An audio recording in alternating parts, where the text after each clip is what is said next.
doubt about that, and a big differential in there, what they can do on the tennis court. We'll see this unfold as we go along. Nishioka, 24 years of age. He has one title, that was in Shenzhen in 2018, where he was a qualifier, and he came through as the 171st ranked player. His UTR is 56, whereas his current rank is 71, so he's a little bit better in the Universal Tennis ratings, but he's still going to need to be at his very best. They've met once before. That was in the Davis Cup finals last year, and it was 1 and 2. So it was comprehensive for Novak Djokovic on that occasion, and I think a lot of people are expecting a similar scoreline, which of course will be over best of 5 sets rather than best of 3. 3 minutes. And so his task is going to be a massive one against the man who has owned this place. 7-time champion, 08 when he burst onto the scene, 11, 12 in 13, 15, 16, 19. He's coming off that ATP Cup victory, which was an emotional one, he and his country, Serbia. And every time Roger walks onto this place, he has good feelings. You can't help it, can you? I mean, he's played so many epic matches where he's had to really sort of fight hard within himself to get through, to create those epic moments at the back end of the tournament. So he's done everything right. His preparation's been absolutely spot on. He generally gets better and better as tournaments go on, the matches go on. We see his tennis become a lot more secure from all parts. There's a big reason behind that, is that Novak's got different levels. He's got a lot of gears in that engine, and his opponent needs everything to work right for him on that particular day to challenge the big guys in the world. But wow, will we see a high performance effort from him. Emmanuel Joseph hopefully won't have too much to do. Djokovic looking to reach the round of 16 here for the 13th time. He's looking to reach the round of 16 at a Grand Slam for the 50th time. They're remarkable numbers. They are. I mean, the numbers that these three boys, Novak, Roger and Rafa, are posting are, we keep having to delete everything and create, you know, they're creating another part of the history book of tennis, one that I don't think will probably ever get touched. And if it does, you'd like to be a young kid watching that journey, wouldn't you? You would. Hopefully we'll get to see something like it, but as you say, it's not overly likely. One thing, when I was looking at Nishioka's numbers, Rash, from the first couple of rounds, touch on that. One on so many occasions. It's about going out and just ticking this box and actually putting your game on the court, as the greats do every time they turn up and ask the opposition a big question. Service percentage was pretty good eventually from Nishioka, but it's really only an opportunity if he does something with the next ball, if he's got a chance to. So he quietened down on the up four series after the start of that opening 3 or 4 games, and this is generally what we're going to see in the highlights package. That was a great finish there, but it's going to be Novak doing the majority of the dictating, and it's whether the left-hander has got enough ability to track those down and then turn it into a little bit of offense. Pretty hard to do against probably the best hardcourt player in the world right now. 6 games to 3. He served 21 points in that first set, and he won 20 off it. Perfect off first serve. Actually just the one on second serve. First serves, and that's probably a number that I'm not sure whether Novak's ever hit that number in a set of tennis before in his life. And you can do that when you know that you're comfortable with what's happening up the other end. There's no real pressure on the return. Everything's really being played in the pockets where you can take advantage, and that's generally what we saw. We saw a couple of good moves from Nishioka in that set where he actually did try and find the lines. Whenever he did go hard up the lines, he actually got some success. Not much tension in the step on the ball, Novak. He showed us everything out here today. That's his 40th clean winner, and it takes him to another match point.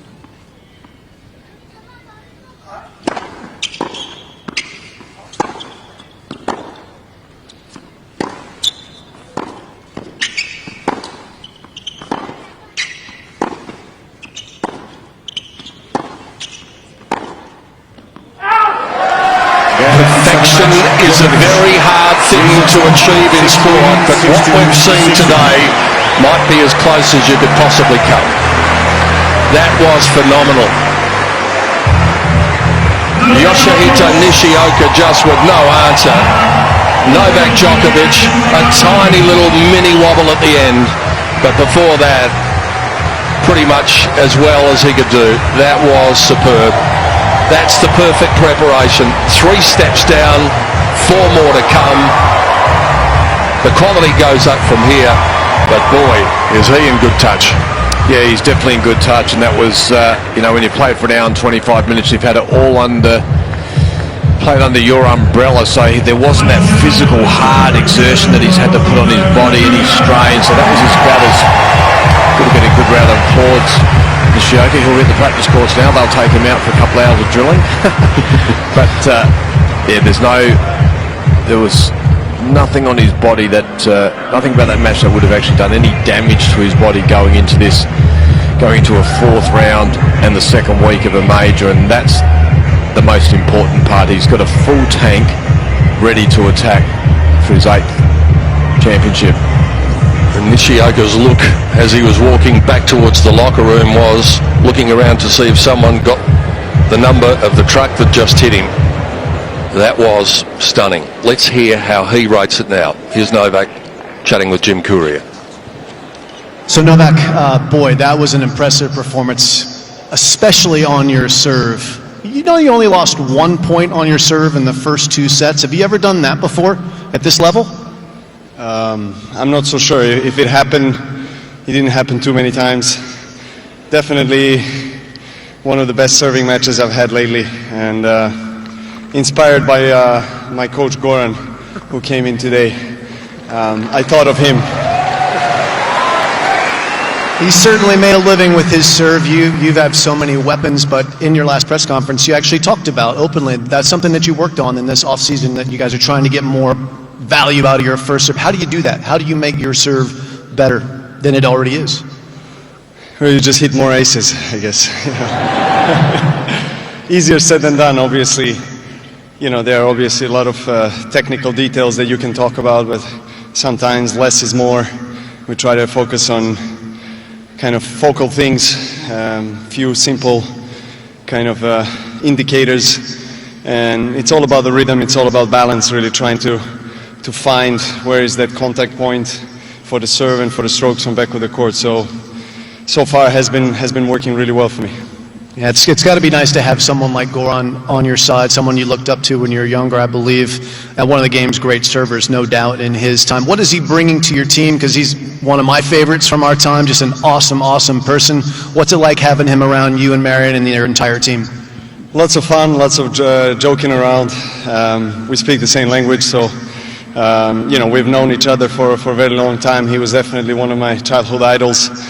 Him coming from Croatia, I come from Serbia, obviously neighboring country, and very, very similar cultures and same language basically. So I was looking up to him. I was training at the Pilic Academy in Germany, where he used to spend some time and preparing for Wimbledon, actually, the one that he won back in 2001. And I remember hitting a few balls with him. That was a dream come true.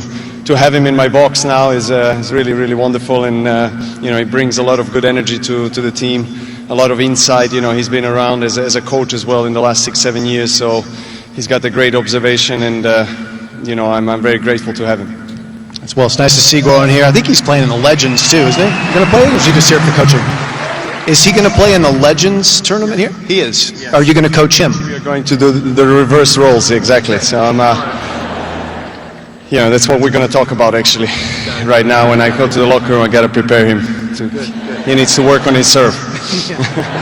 Well, he's doing great work, he and Marion, with you on your serve, and that'll be important in your next match. You're going to play one of the guys who breaks serve almost better than anyone. Not quite as good as you, but close. Diego Schwartzman, your next opponent. What challenge is that going to pose for you? He's fast, he's tough, he's really good.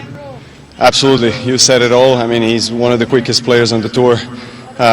Obviously right-handed, so I'm gonna have to prepare a bit different tactic than I have today, but hopefully my serve can be as good as it was today, or at least close, because if that's the case, then I feel I have a pretty good chance, and Obviously I got to be patient, but still aggressive. Good luck. You'll be in your 50th fourth-round match. 50th time in the second week of a major. Pretty incredible. Novak Djokovic. It is. Roger Federer's had 67 of those appearances, but it's a remarkable record. And I think when they do go to the locker room, perhaps they should be talking about what Goran's doing in the Legends, because they don't need to talk too much about that. The only thing they need to say about do it! Just do it! Don't let your dreams be dreams. Yesterday, you said tomorrow. So just do it!